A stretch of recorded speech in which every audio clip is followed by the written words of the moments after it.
2023 겨울 수련회 요한복음 강해 제9강 부활의 여분 이근호 목사 시작하도록 하겠습니다. 요한복음 20장 막달라 마리아가 최초로 예수님의 무덤에 찾아갑니다. 막달라 마리아가 예수님 무덤에 가고 그 다음에 두 제자가 가고 그 다음에 다시 막달라 마리아 가죠. 처음에 막달라 마리아 갔을 때는 예수님이 나타나지 않았고 그다음에 두 제자 갈 때도 예수님이 나타나지 않았어요. 두 번째 막달라 마리아가 예수님 무덤에 갔을 때 두 천사와 더불어서 예수님께서 앉아 계셨습니다. 막달라 마리아가 첫 번째 갔을 때 뭐가 문제가 있나 하면 무덤이 빈 무덤이었다는 거예요. 빈 무덤인데 이번 강의 중에서도 이제 마지막 강의가 역시 중요한데요. 빈 무덤에 대해서 이 두 가지의 교훈을 대조하는 것이 굉장히 요긴한 겁니다. 하나는 뭐냐면 시신 도난 사건이에요. 무덤인데 시신을 열어놨는데 시신 없어졌다. 그러면 이거는 시신 도난 사건이에요. 시신이 가져가 버린 거예요. 그래서 막달라 마리아도 이렇게 이야기했습니다. 시신을 누가 가져갔습니다. 라고 이야기합니다. 막달라 마리아의 고백은 1번입니다. 시신은 도난당했다.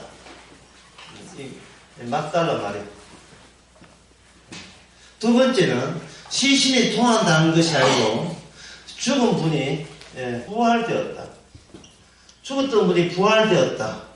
그래서 막달라 마리아의 현장 방문을 통해서 막달라 마리아는 어디로 이동하느냐 하면 시신이 도난되었다 해서 죽었던 분이 부활되었다고 이렇게 주님께서 바뀌도록 유도를 하신 거예요. 그럼 어떤 차이가 됐냐? 다 같이 빈 무덤은 비어있어요. 이게 시신 도난 사건이 되어버리면 최종적인 나의 진지함, 가장 심각한 것은 내 존재가 제일 중요하고 심각하다는 이 사실을 변경 안 해도 돼요. 역시 내가 중요한 것은 한결같이 최종적으로 내가 중요한 거예요. 시신 도난 사건이 일어났을 때는 내 가치에 어떤 변동사항이 없는데 죽었던 분이 부활되어버리면 최종 진지함이 나에서 뭐로 바뀌느냐 하면은 예수님으로 바뀌어버려요.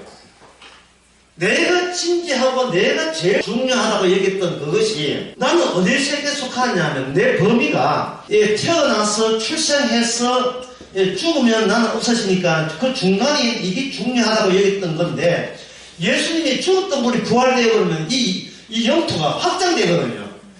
죽음 이후로 확장되어 버리면 나는 중요하다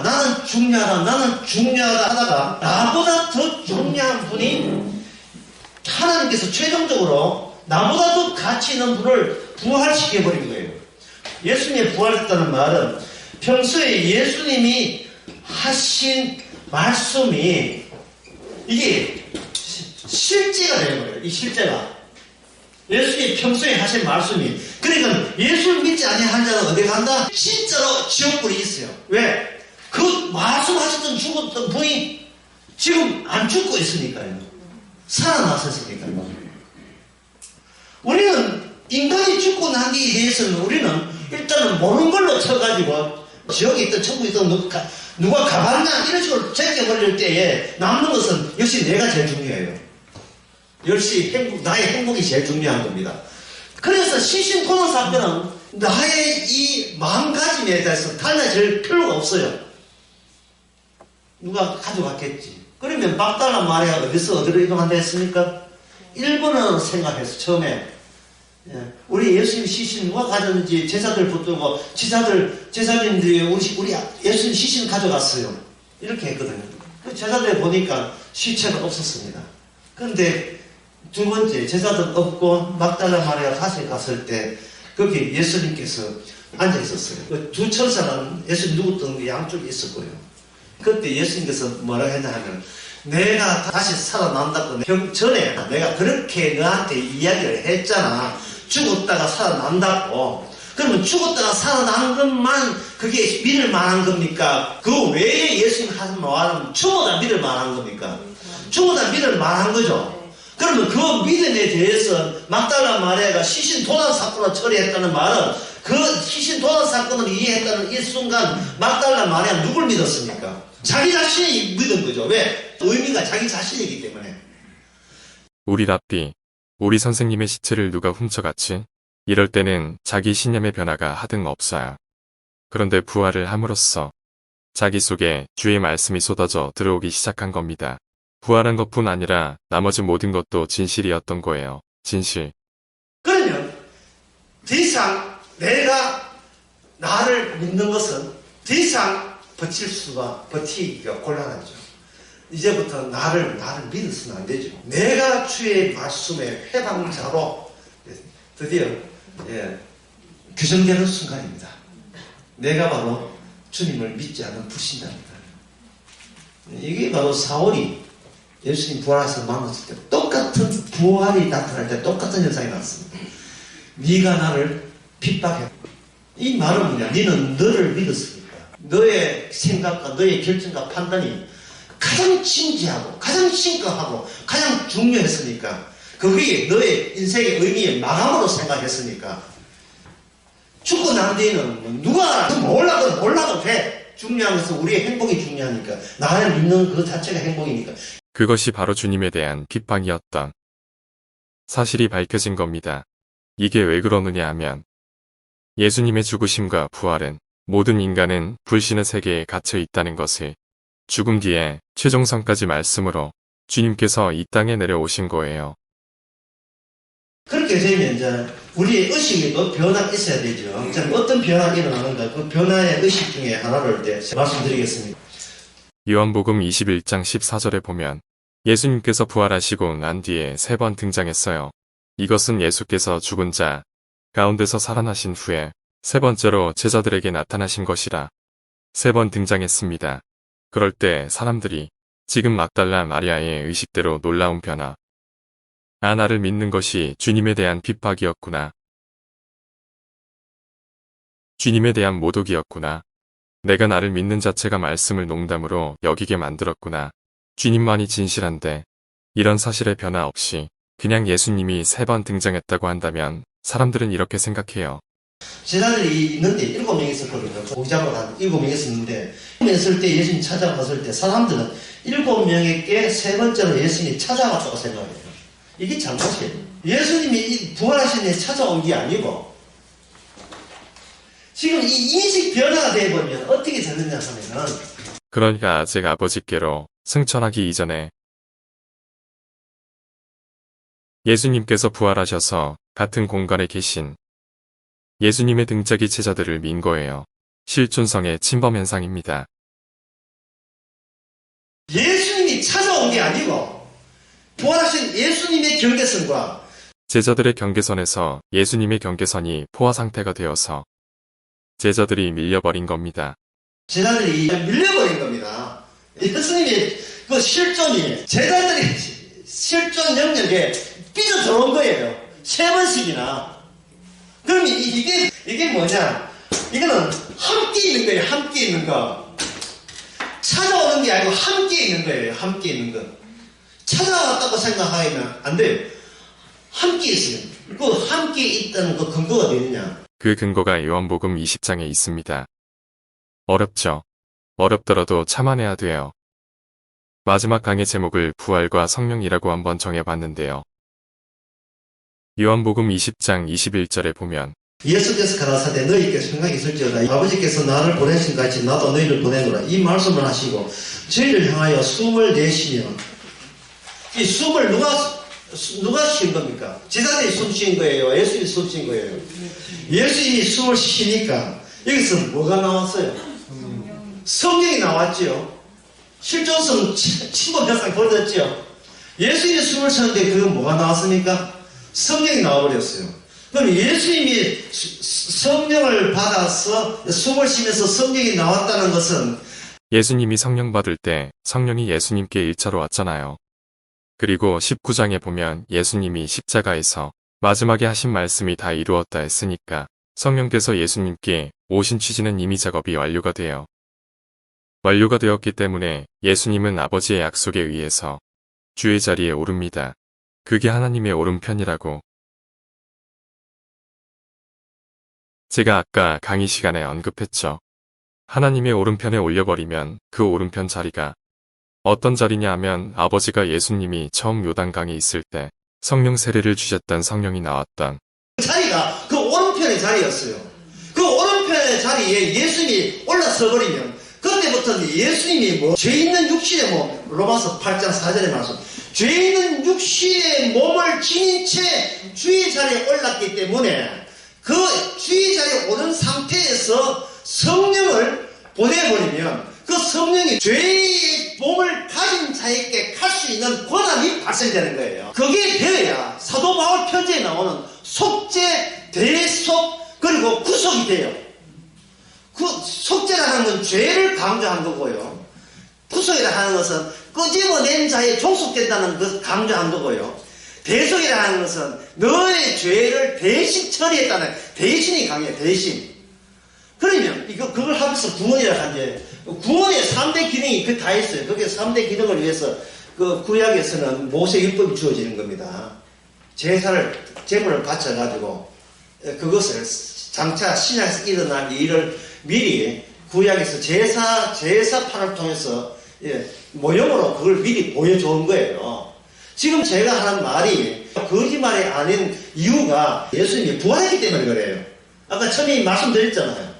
이게 예수님이 부활이 안 되어버리면 그냥 신신도난 사건 되어버리면 내가 제일 중요하고 하나님이 하신 그것을 내가 그냥 믿습니다. 예, 그거 받아들일게요. 예, 손들고 나와서 그걸 받아들이겠습니다. 모든 일을 누가 해야 되냐고 내가 해가지고 그걸 받아내야 돼요. 예수님은 다 십자가 집까지만 하고 그 다음에 예수 십자가 졌던 그 효과를 누가 받는다? 내가 가서 십자가 믿습니다는 자기의 결단과 결심을 동원해서 그걸 끄집어내야 돼요. 그게 바로 이단 아닙니까? 그게 바로 이단 아닙니까? 그게 침례교 이단이거든요. 완전히 구약적이죠. 구약은 실패한 역사잖아요. 그럼 본인이 그걸 결심하는데 본인은 죄된 상태거든요. 죄된 상태에서 뭐가 나옵니까? 뭐가 나올 수 있으니까 없으니까? 없지요. 없는데 내가 윤리적으로는 죄졌지만 믿는다는 것은 죄 아니라는 이 말도 안 되는 이런 논리가 튀어나오는 거예요. 내게서 나오는 믿음, 소망, 사랑은 죄가 아니라는 거예요. 그 침례교 사상과 똑같은 사상이 천주교 사상입니다. 인간이 범죄해서 타락한 것은 맞지만 하나님께서 인간이 하나님을 사랑하는 마음 믿음 하나는 남겨뒀다는 거예요. 하나님에 대해서 바라보는 마음, 그 믿음만큼은 타락하지 않도록 남겨뒀다는 거예요. 그리고 자유의지도 남겨뒀고. 그런데 하나님께서는요, 생명나무 쫓아낼 때에 어느 정도 쫓아내냐 하면 두 번 다시 들어오지 말았고 천사를 통해서 그 주변을 화염검으로 돌려버렸어요. 이거 남겨뒀잖아요. 양심은 있잖아요. 이걸 보는 게 아니에요. 자유의지. 주님 주신 이것 간직한다고 내가 애먹었습니다. 이건 하나님께서 주신 그대로 유지했습니다. 이거 없습니다. 이미 마귀의 통제를 받고 있기 때문에 모든 것은 다 오염되었어요. 썩었어요. 그런 믿음, 소망, 사랑, 나의 자유의지에 의한 어떤 믿는다는 결심만큼은 그렇게 남겨뒀다면 무엇이 훼손되느냐? 생명나무가 훼손돼요. 생명나무가. 왜 그러냐 하면 나 이제 반성했습니다. 다시는 내가 선악과는 안 따먹겠습니다. 와가지고 남아있는 것은 아주 순수하게 남아있다고 여기는 것은 뭐냐면 자유의지죠. 그럼 자유의지 가지고 뭘 따먹겠습니까? 생명나무 건드리겠죠. 그걸 누가 방지한다? 그 방지하는 취지로 생명나무에서 쫓아내는 거예요. 그러니까 이 천주교, 침례교, 한꺼번에 말해서 마음 못하면 하여튼 구원파 이런 종류가 얼마나 악마적인가를 알아야 돼요. 악마적이라는 말을 요한복음 8장에서 주님께서는 그걸 잡종이라 했습니다. 그들은 자신들이 순종 아브라함의 자손이라 했거든요. 그렇게 말할 때 주님께서는 너는 잡종이야. 아버지가 아브라함이 아니라 똑바로 알아. 너희 아버지는 악마야. 악마와 피가 섞이면 아브라함의 순종 혈통이 아니고 잡종이 되어 그걸 음란이라고 하는 겁니다. 유대인들이 그걸 알아듣고 우리는 음란하지 않았다 하거든요. 다시 한번 말씀드리겠습니다. 이게 너무 중요하기 때문에 예수님께서 이 땅에 오실 때 그 집합의 요소가 뭐냐 하면 죄된 몸을 갖고 왔어요. 예, 죄된 몸. 그냥 몸이 아니고 죄된 몸이에요. 육신의 연약한 몸이에요. 그 로마서 8장 4절이 있으니까 읽어드리겠습니다. 죄 있는 육신의 모양 죄 있는 육신 예수님이에요. 예수님의 하나님의 아들 되시는 자리 또는 자리에 하나님의 형상으로 이렇게 오신 거예요. 죄 있는 육신의 몸을 가지고 여기에 결합해서 아버지께서 아들에게 뭘 보냈습니까? 하나님 아버지께서 언약의 자리 그 오른편에서 성령을 보냈어요. 아버지와 아들과 창세전에 계약한 게 있습니다. 창세전에 계약한 것. 에베소서 1장 4절 말씀드렸죠. 창세전에 예수 안에서 모든 걸 이루어도록 하는 것. 근데 십자가 사건은 이미 창세전에 결정된 거예요. 하나님 자체적인 부정성. 예수님하고 그걸 하기 위해서 성령이 오셔가지고 성령은 추진을 시켜요. 예수님으로 하여금 십자가에 다 죽기까지. 그렇게 되면 예수님은 성령에 의해서 다 이룬 거예요. 완전히 이루었어요. 아버지의 뜻을 다 이루었어요. 이루었기 때문에 예수님은 어디로 성령이 왔던 그 주의 자리에 앉습니다.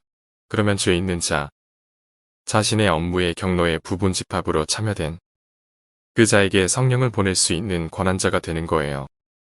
예수님께서는 사도행전 2장을 보겠습니다.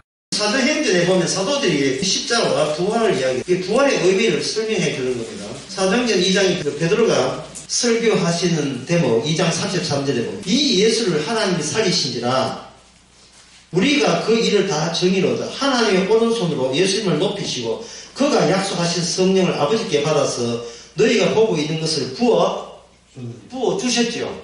그러면 예수님에서 성령 받은 자가 어떤 자여야 됩니까? 근데 십자가 사건은 죄 있는 육신이죠. 그 죄 있는 육신의 입장에서 유대인이나 헬라인이나 이방인이 차이가 있겠습니까? 차이가 없겠습니까? 차이가 없는 거예요. 이게 성신과 성령의 차이예요. 성신은 결코 이방인에게 하나님의 언약을 주지 않습니다. 그들은 하나님의 택한 자가 아니기 때문에 성신은 언약이죠. 옛날 언약에 해당되는 히브리 이스라엘 민족에게만 하나님께 언약적이 적용되고 이방에게는 반대되는 것. 절대로 언약이 가지 못하게 한 겁니다. 여호수아 11장 20절을 읽어보겠습니다. 그들의 마음이 강택하여 이스라엘을 대적하여 싸우러 온 것은 여호와께서 그리하게 하신 것이라. 그들로 저주받은 자 되게 하여 은혜를 입지 못하게 하시고 여호와께서 모세에게 명하신 대로 진멸하려 하심이었더라. 여호와께서 그들로 뭐 받게 한다. 저주 받는 자 되기 위해서 주께서는 그들에게 은혜가 그들에게 가지 않도록 하신 거예요. 그들이 그냥 되는 게 아니고 계기가 있어요.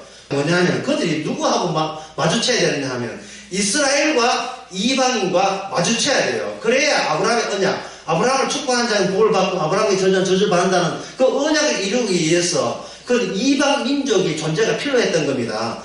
민족이 필요했던 거예요. 그런데 그때 그 이스라엘이 예수님을 만나가지고 이제 이스라엘이 은혜 잊지 못하고 진멸당하는 그들로 하여금 하나님을 강팍하게 대적하게 만드는 대상으로 이스라엘이 등장하는 거예요. 왜? 예수님 앞에서 모든 자가 죄 있는 육신이라는 사실이 최종적으로 드러났기 때문에. 그래서 어느 누구도 어느 인간치고 구원해 주세요, 은혜 주세요 할 수 있는 자격자는 아무도 없습니다. 그냥 주는 대로 받아요. 이 끝이에요. 그냥 내가 주는 대로 그냥 받아버려요.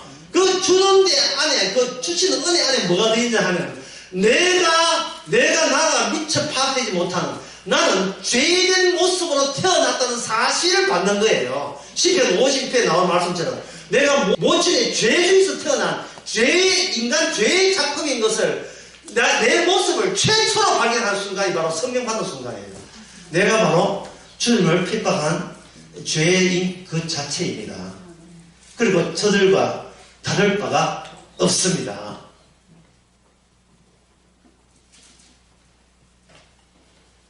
그래서 이것을 깨우치게 하신 것은 바로 주님의 은혜입니다. 주님께서 선물을 주셔가지고 이 세상의 실상을 낱낱이 밝혀주셨습니다. 살아난 것은 소생이고요. 구월이라는 것은 자기가 한 공로를 남들에게 이전할 수 있고 전달할 수 있는 자격자가 부활된 자예요. 그래서 죽은 자의 세계가 부활의 세계가 아니고 그렇게 성령세를 줄 수 있는 그분의 세계를 부활의 세계라 합니다. 예수님 이전에 죽었다가 살아난 사람 들어있어요. 예, 나사로도 죽었다 살아났지요. 예, 엘리야도 안 죽었지요. 에녹도 안 죽었지요. 근데 그 사람은 자기의 그 행함을 타인의 행함으로 전이할 수 있는 권한이 있습니까? 없습니까? 없지요. 물론 은혜를 입었지만 모세도 상당히 괜찮은 사람이었고 엘리야도 참 괜찮은 사람이죠. 왜? 죽을 때 특별히 하나님이 보내줘 불스를 타고 특별 대우 받으면서 갔고 엘리야의 제자들은 시지 찾는다고 사흘 동안 시지 찾았어요. 엘리사가 말렸어요. 참 없다. 못 믿겠다. 한번 찾아봐라. 없었어요. 엘리사가 엘리야 이후이기 때문에 십자가의 때에 더 가까이 가요. 십자가의 경우의 수가 많이 포함되어 있어요. 엘리사의 부분 집합에 예수님의 요소가 더 많이 있는 거예요. 그래서 엘리사가 죽고 난 뒤에 그 시체에 다른 사람 시체가 접촉을 했는데 엘리사는 가만히 있고 그 사람이 살아나 버렸어요. 이게 대신 죽음입니다. 사도 바울의 편지에 나오는 대신 죽음. 그게 장차 오실 분이 하실 일이에요. 그래서 제가 하는 말은 본인이 스스로 살려고 하지 마세요. 미혹도 아니고 그거는 하나님의 성령의 역사도 아닙니다. 그냥 곱게 죽으세요. 안심 푹 놓고 죽으세요. 안심 푹 놓고 돌아가신 건 성령 받은 사람이고 죽어가면서 주께서 제 일 안 하면 어떻게 하나. 주께서 나를 대대에 오늘 안 하면 어떻게 하느냐. 이거는 자기 의지 결정에 최종적인 판단 기준으로서 여전히 남아있는 사람. 그런 사람들은요, 죽을 때만 그런 게 아니고 평소에 교회 다니면서 얼마나 열심인지. 할렐루야. 네? 시집도 다 하고, 성경하면 다 하고, 주정헌금 다 하고, 교육까지 다니면 다 하고, 1년 내는 정기적인 목돈 내는 게 있잖아요. 왜 거기에 집착합니까? 강박증이에요. 하나님의 말씀이 주는 응시에 대해서 마중을 나가서 자기 나름대로의 얼추 흉내내는 거예요. 예. 이 정도밖에 못하면 이 정도라도 좀 눈치 감고 좀 이해해 주세요. 지금 우리 집 사장 아시잖아요. 이 정도가 해도 제가 엄청 많이 한 겁니다. 계속 자기 판단, 자기 결정이 자기의 최종적인 판단이기 때문에 여전히 그런 판단을 갖고 있는 내가 이 세상에 어느 보다도 최종적으로 제일 심각하고 진지하고 중요한 사람 되어버린 거예요. 그러니까 이건 자기 자신을 믿는 사람이죠. 어차피 죄는 태어난 거 그냥 노골적으로 내 죄인이다 이래서 하면 되지 않습니까? 다윗이 가능하기 전에 살아야 하기 전에 그걸 몰랐어요. 왜? 그때는 성신 오기 전에 성신이 타인이거든요. 타자. 우리 강의상이 뭡니까? 타자의 말. 이 타자가 남이 바뀌는 거예요. 남이. 십자가 지신 분과 바뀌어지는 것이 성령의 역사예요. 예수님의 부활로 말미암아 사도 바울이 전하는 그 계시가 편지에 적었던 계시가 확정이 됩니다. 그래서 사도 바울은 자기에게 주어진 자기가 전하는 후속, 대속 또는 속죄 이것이 구약을 한꺼번에 십자로 해석할 수 있는 근거를 마련한 거예요. 근거를. 예수님의 십자가 안에 자기가 사도 바울이 말하기를 갈라디아서 2장 20절 예수님의 십자가 안에서 자기가 죽었다고 이야기했거든요. 그 말은 새삼스럽게 죽었다는 말이 아니라 나 태어날 때부터 죽은 존재로 태어났다는 것을 십자가가 와서 비로소 깨달았다, 알게 되었다. 십자가에서 성령을 통해서 비로소 알게 되었다는 거예요. 죽은 존재가 되어버리면 더 이상 누가 관여할 수 없냐 하면은 악마가 내 몸에 대해서 더 이상 간섭하거나 지시할 수 있는 어떤 게 남아있지는 않아요. 그게 고린도전서 15장에 나오는데 역시 이 대목도 굉장히 어려운 대목입니다.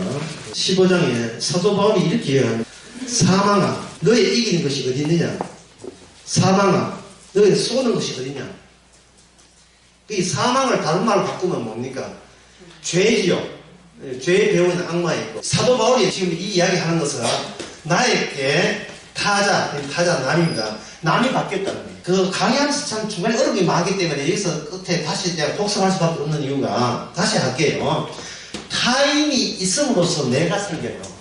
이 원리입니다. 왜냐하면 어릴 때는 나라는 게 규정되지 않기 전에는 내 주변에 나를 키워준 타인들이 있어요. 그 타인들의 사고방식과 의식과 그런 기본 양식 같은 것이 내 몸에는 안 오지만 내 자아에는 이게 쏟아지거든. 자아. 몸에는 안 오지만 자아한테 쏟아지는 거예요. 그래서 그 나에게 자아를 일깨워준, 자아를 양육시킨 타인과 헤어질 수가 없어요. 그래서 내가 사는 그 타인이, 나를 나되게 한 타인이 죽어버리면 자아도 같이 살 의욕이 사라집니다. 네가 없는데 내가 왜 살아? 네가 없는데 그 존재의 이유, 너가 있으면 비로소 나는 산다. 사도 바울은 타인이 바뀌기 전에 사울 치들 때 사울에게 경계했던 타인은 누굽니까? 그게 바로 죄였다는 거예요. 죄. 예. 그래서 로마서 6장에 보면 우리가 어떻게 다시 죄의 지시와 명령을 받을 필요가 없다. 예. 그러면 이 죄, 악마가 우리에게 나를 양육하는 하나의 그 스승으로서 작용할 때는 뭐냐면 이렇게 해서 히브리서 2장에 나오지만, 너가 율법을 앞장서서 너가 율법도 살지 않으면 너는 뭐냐면 너는 죽어. 예, 너는 지옥 가. 그러니까 열심히 하란 말이야. 율법대로 살란 말이야. 죄가 우리 품에 있느냐 하면 율법 품에 율법 오면서 그 안에 죄가 같이 담겨 있었던 거예요. 율법은 선한데 율법 속에 율법이 오니까 내가 마중 나온 게 아니고 내 속에 죄가 먼저 마중으로 나온 거예요. 그래서 어떻게 하느냐, 탐내지 말라 하니까 내 속에 탐내지 말아야 우리는 살 수 있고, 탐내지 말아야 천국 갈 수 있다고 하는 거예요. 이게 거짓말이에요. 율법을 지킬 수 있다는 것도 거짓말이고요. 율법을 지킬 수 없는데 지켰다는 것도 거짓말이고, 결국 이 거짓말을 악마가 먼저 알고 있는 거예요. 이미 인간은 하나님의 생명나무에서 잘렸다는 사실을 악마는 너무나 잘 알고 있습니다. 그게 노린 점이고, 하나님의 말씀을 지키면 구원받는다는 자체가 악마의 전매 특허예요. 악마가 특허냈어요. 그렇게 해서 내가 지옥 가는 이유는 말씀을 위반했기 때문에 지옥 간다는 거예요. 그걸 어디서 가르치게 했습니까? 총신, 장신, 감신에서 가르쳐요. 하마르티아라는 말, 죄는 관역에서 벗어난 게 죄라는 거예요. 관역에 맞춰 써야 되는데 엉뚱한 대를 써는 거예요. 교회 와서 표적을 향하여. 고린도전서 15장에서 하는 말이 표적 찢었다. 끝났어요. 게임 끝났어요. 이미 성도는 끝났습니다. 왜냐하면 내가 의인이라서 그런 게 아니고 이미 내가 죄인으로 규정된 상태인데 죄인이 갈 곳은 죽음이죠. 처음부터 죽은 몸으로 태어났다는 사실을 악마는 그동안 우리에게 안 가르쳐 준 거예요. 이게 거짓말하는 타인에 대해 가지고 우리는 죽기 위해서 태어났다는 사실을 어느 누구도 가르쳐 준 적이 없어요. 예? 교회도 마찬가지예요. 힘을 가져라. 말씀 지키면 복 받는다. 이게 교회인지 대순질, 이게 뭐 대순질이라고 말하면 교회인지 대순인지 이게 신천지인지 이게 개혁주의인지 가명이 자명인지 전부 다 똑같아요. 한결같이 똑같아요. 여러분 천국 가고 싶지요? 구원받고 싶지요? 이 구원 대상이 아니에요. 우리는 천국 대상이 안 된다고요. 그거는 예수님만 가는 곳이지 우리가 가는 곳이 뭔데요? 왜냐? 천국은 하나님의 나라가 아니고 골로새 1장에 보면 예수님의 나라예요. 아들의 나라예요. 그 차이도 사람들이 알아야 돼요. 사람들은 악마한테 이게 법적으로 훈련받았어요. 네가 하는 일이 꼬이는 것은 네가 법을 위반해서 말씀 위반해서 벌 받아서 이 하는 일이 안 된다. 그러면 처방책은 뭐냐? 처방책은 뭐냐? 간단하다. 내가 목사님 말씀대로 따르면 너는 복 받아서 내 하는 소원대로 잘 풀리리라. 그걸 상품화시키는 것이 교회 아닙니까? 우리는 목사 입에서 그 이야기만 나오기를 고대하죠. 우리 교회는 너무 긍정적이야. 우리 교회는 너무 적극적 사고방식을 가져 너무 행복해. 세상에 어떤 어려움이 와도 우리 교회 가면 마음이 다 풀리는 것 같아. 그래, 할 수 있다. I can do it. 그 사람들이 영화가 썼어. 나는 그것을 할 수 있다. 나는 된다. 예, 주여 도와주소서. 예, 주께서는 하늘은 스스로 동자를 돕는다. 이 조폭인지 다단계 그 사원들 훈련소인지 풍간자들이 젊은이들 오라. 더러 치고 뚱뚱뚱뚱뚱. 완전 일월전 피해로 돌아가는 교회도 있어요. 나의 의미의 수준을 내 죽음 이후까지 확장시키기 때문에요. 원래부터 태어날 때부터 죽었기 때문에. 일터 지키지 못하면 저주받는다는 것에는 해당 사항이 없어요. 태어남 그 자체가 저주의 덫에 갇혀 있기 때문에 태어나는 것보다 더 심한 저주는 없습니다. 내가 이야기한 게 욥이 이야기했어요. 욥은 선지자입니다. 선지자 안에 그리스도 이름이 미리 들어가 있다고 베드로전서 1장 10절에 나와 있어요. 그러면 그 목사님 우리 할 거 아무것도 없네요. 굳이 하려고 하십니까? 일단은 굳이 하려고 하는 게 문제예요. 두 번째는 성령께서 예수님을 놀게 했습니까? 예수님께서 성령아 좀 놀자. 나 힘들어 죽겠다. 아드님 계속해서 십자가에 가셔야 됩니다. 좀 그만. 제발 그만해. 그만. 나 지쳤어. 기도한다고 가셔야 됩니다. 십자가 죽어야 됩니다. 이 잔을 좀 나한테서 지나가게 하면 안 되나? 죄 안 지었잖아. 죄 안 지었는데 왜 내가 해야 돼? 몸이 말합니다. 주님이 아버지여. 이 잔을 할 수만 있거든 좀 치우면 안 됩니까? 3번 기도하고 난 뒤에 그래 몸이 원수다. 이 죄된 몸이 죄는 지은 적 없는데 죄된 몸이 원수다. 몸이 이끄는 대로 가야지. 몸은 자체적인 자율성을 갖고 있기 때문에 마음대로 못하거든요. 죄가 거기서 처리되었습니다. 그래서 사도 바울이 본조서 하는 말이 더 이상 표적이 찢어졌어요. 쏠 게 없어요. 예. 목표라는 게 의미가 없습니다. 주께서 가라 하면 가고 오라 하면 하면 됩니다. 베드로는 네가 원치 않은 길을 간다. 베드로가 원치 않은 길을 본인이 결정했으니까 아닙니다. 그 다음에 성령 받고 난 게 계속 나오는 거예요. 아까 요한복음 20장 다시 봅시다. 22절 너희가 네 죄든지 사하면 사하여질 것이요 할 때 천주교 신부들이 결정적으로 잘못한 것은 본인이 죄를 사할 수 있다고 생각한 거예요. 주께서 죄 사해주는 눈에 보이는 죄된 몸으로서의 눈에 보이는 역할을 사도가 할 뿐입니다. 왜냐하면 사도는 지 마음대로 결정을 못해요. 사도행전 10장 이야기 주일날 제가 이번 주일날 설교했잖아요. 하필 먹는 것만 골라놓고 주께서 먹으라 했잖아요. 베드로가 우리는 그런 거 하기 때문에 율법에 의해서 못 먹습니다.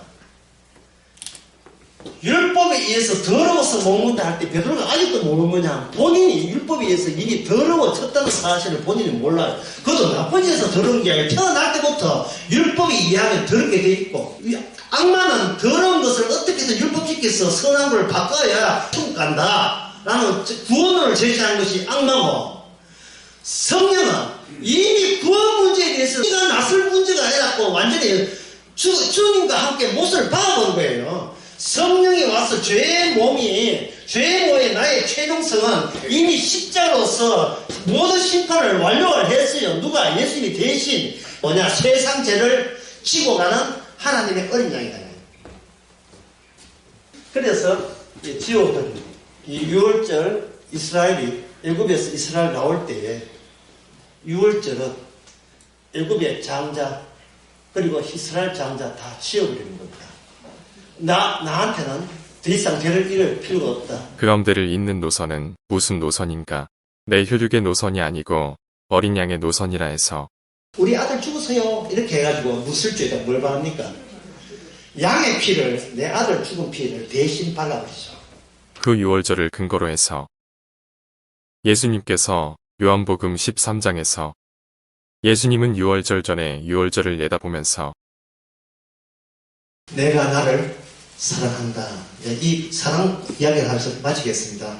사랑은 내가 더 이상 사랑할 수 없는 존재일 경우에만 사랑이 가치가 고스란히 100% 살아있습니다. 막달라 마리아가 눈물을 흘리면서 자기의 귀한 그 가치를 주님의 사랑 앞에서 아낌없이 내가 전에 이런 것들을 사랑해줬습니다. 아낌없이 내놨어요. 이게 성도의 삶이죠. 어떻게 하면 내가 죄인임을 더 드러낼 수 있나? 어떤 쪽이어야 내가 망하는 쪽으로 갈 수 있느냐? 히히히히 왜? 왜? 이미 나는 그걸 아니까 뭘 해도 내가 건질 나는 없고 주께서 따로 마련한 죄의 몸에서 영광의 몸으로 바뀌었으니까 영광의 몸으로 바뀌었죠. 그 몸이 바로 우리의 몸이 되는 겁니다. 죄의 몸에서 새로운 영광의 몸으로 달라진 그 몸을 샘플로 미리 주님이 마네킹이 되어서 그 몸을 우리에게 보여준 거예요. 만지지 말라 하는 그 몸이 장차 너의 몸이 될 것이다. 기도합시다. 하나님 아버지, 모든 것이 우리가 끼들 수 없이 주께서 다 하게 하심을 감사합니다. 마귀가 이 사실, 이 복음을 감추기 위해서 얼마나 극단적으로, 저돌적으로 살인을 다하여 막아왔는지를 이제는 깨닫게 하여 주시옵소서. 예수님의 이름으로 기도합니다. 아멘.